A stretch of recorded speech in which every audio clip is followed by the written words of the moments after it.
What is up, ladies and gentlemen, DP here from Team Triple Drive, and today I'm coming to you with a deck profile of the Blademaster deck. This is post set 7, so it's got its all new nice support, and honestly I feel today is probably the most appropriate day to do this deck profile, considering it's like 26 degrees outside, and for those of you living in hot countries, well, screw you.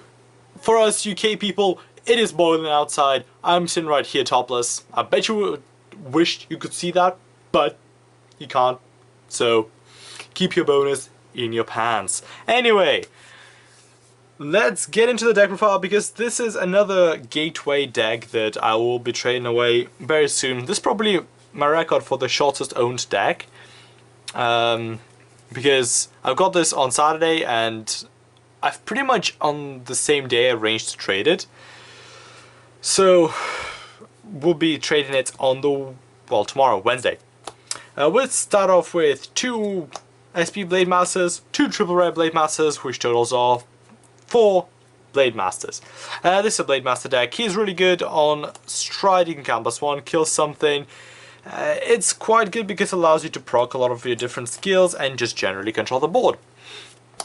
Then we'll play 2 of this guy. His ability allows him to be a 16k attacker, which is really good as well, because this deck is huge number column hitter while controlling your opponent. So yes, it's not Cosmic Heroes numbers, it's not even like Nova Grappler numbers, but it focuses on controlling the board while getting quite big numbers, so your opponent constantly has to replenish their field while keeping their hand as well, while trying to keep the hand so they don't die.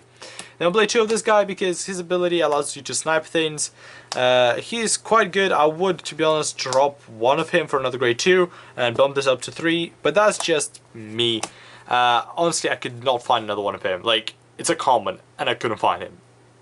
Enraged. For the grade 2s, we'll play 4 of this guy. I don't remember their names, I'm sorry, they're all weird. Radiant Dragon. This is your Gloom Breath clone, although it's kind of worse than Gloom Breath because it only retires a grade 1 or less. Although on the other hand, it does gain the plus 2000 power for each empty rearguard circle that your opponent controls. That was a very weird way to say. Basically, if your opponent has an empty field, it gets plus 10k. So it's a 20 for 1k attacker on the turn that it displayed. And we'll have some idiot riding the motorcycle in the background. Sorry if you can hear that. Next we play this. This is your 11k attacker on hit, counter charge, so it applies pressure, which is quite nice. I would bump this down probably by 1 and also remove that grade 3 to bump it up to 4. This is another common that I do not have, however, it is a very, very good card. Whenever a unit is retired, it gains plus 5k, which is really strong.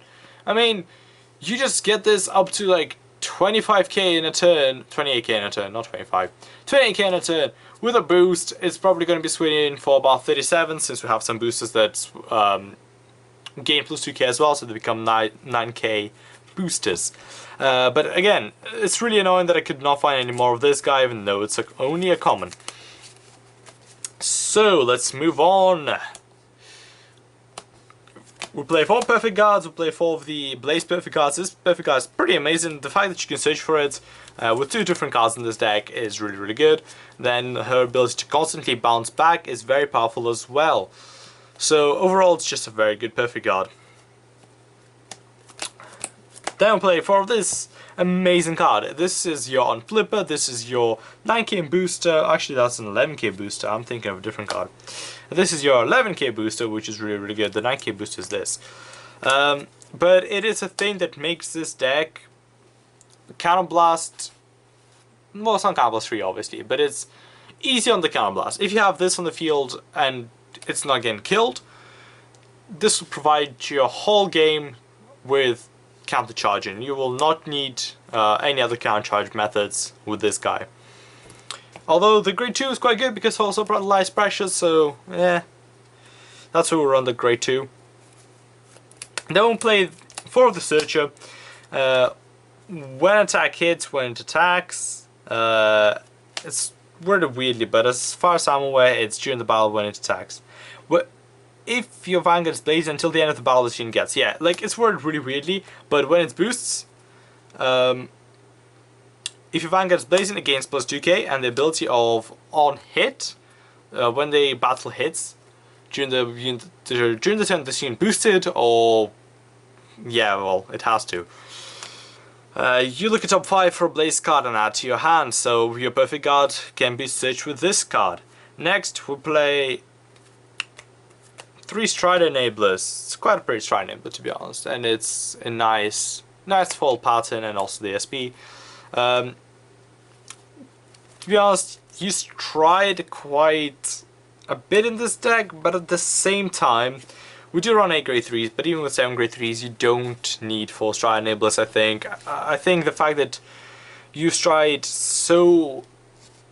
You do stride frequently, but you aim to end the game really quickly as well. So, I don't know, personal preference, I'd only play 3 Stride Enablers.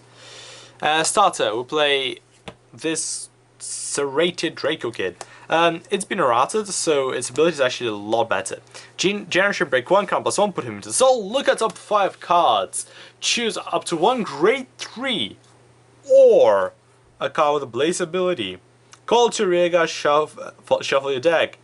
If you have a Vanguard with Dragonic Blademaster's card name, at the end of the turn you may return the unit called with this effect to your hand. So, you find a grade 3, boom, add it to your hand. Find a blaze, boom. Well, it's technically called, then add to your hand, but whatever, technicalities. Really good card. The fact that it can search for practically 90% of your deck is really, really good.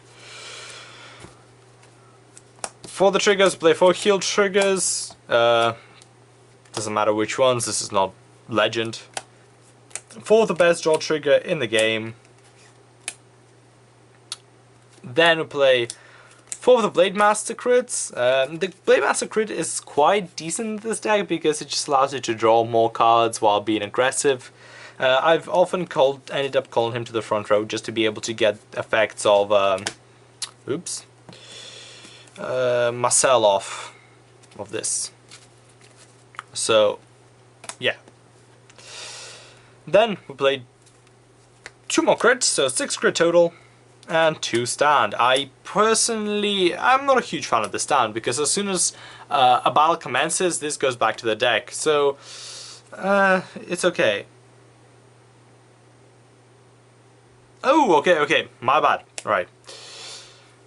You do not have to put him... wait a sec. See, I'm not too sure if your Vanguard becomes blazing more than once. Now, my idea is it does not, because it says it becomes blazing until the end of the turn. Although at the start of each battle, it checks if the conditions are met for blazing. But I'm pretty sure once it's blazing, that's it. So this will go back to the bottom of the deck pretty much straight away, which is like, it's okay. It's not that great. Yes, you choose a unit to give plus 5k, so practically you trade a 4k booster for a 5k, but if there are conditions like on boost, then this doesn't work.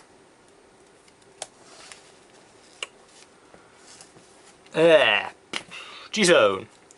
Play 4... Oh god, this is not sorted out, damn. Alright, 4 Dragonic Blademaster.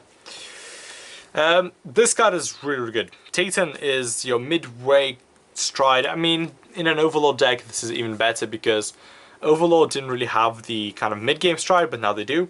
But overall, this card is just great in its own deck as well, because what you do is you stride something like Mustafa or Vortex Desire and flip one of them face up. So next time you stride into Taiten, you can kill 2 units straight away, which is really, really good. And Vortex Desire potentially kills 2 targets, I believe. Yeah, 2 targets, and unless you play Legion, then you can kill 3. And this kills 1 target, but it's guaranteed. It doesn't have to hit. And then for another one-off, we'll play the Flash Collection card. So on hit, Soul Blast 1, retire all the rear guards in a certain row. So this is also really good. Let's see how this is worded. If you do choose one of your opponent's units. Okay, so you do have to choose a unit. So if the whole row has resist, you can't choose it. But if, as long as one doesn't, you can go, haha, choose that, kill everything in that row. Really good card, but again, it's on hit, so people can stop it. That's why we tend to stick with something that's more consistent. So like Taiten, I guess, is retire guaranteed, but on hit it does 2 damage, you know, because crit. And then we play full Unival Lexpress. Lexpress is pretty great for the simple reason it blocks perfect guards and no 6 damage heals. Although G-Guardians do stop this card. I don't think I've won with this card. I don't think I've had a game where this card, post G-Guardians, got me the win. Yeah, I don't think so. But regardless, this is a really, really good card, which you just try to push with since this deck doesn't have things like the Ace. Then we play 3 Denial Griffin for G-Guardians, which is the best G-Guardian in the game.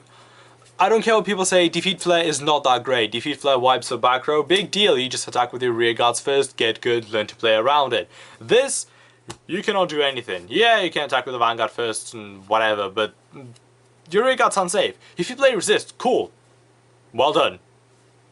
You're pretty lucky because not every deck, or at least majority of the decks, cannot afford to play resist front row without kind of taking a hit. Now, Gold Paladins are one of those that are like, yeah, Marcia, we don't care about your Denial Griffin.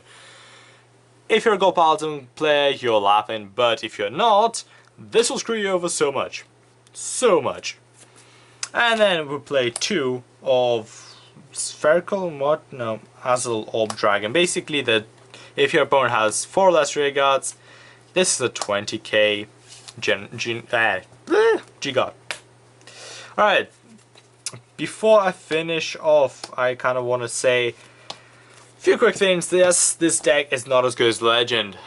However, this deck is still very, very good. People underrate it quite a bit in my opinion because Legend does have more access. They have the Ace Stride, which is an amazing push. They have really good searches. Well, this deck has good searches. And just overall, Legend has pretty much everything that this deck has and just a little bit more. And that little bit more, I guess, is Defeat Flare. Defeat Flare does punish people that play stupidly, so you just need to not be stupid when you play against Defeat Flare. But this is not a Legend round. So, when I get rid of this deck, if you're watching this, the new owner, Welsh Giraffe 93, just know, I hope you take bloody good care of this deck because this deck cost me Angel Feathers. But I will not regret it because the trade that I'm doing with him is really, really good as well. So, yes. Apart from that, guys, I hope you enjoyed this video. It is boiling hot. So, I'm gonna go and, I don't know, probably drink some hot tea to, like, raise my body temperature or something. I will see you guys in the next video. This has been DP from Team Triple Drive, signing out.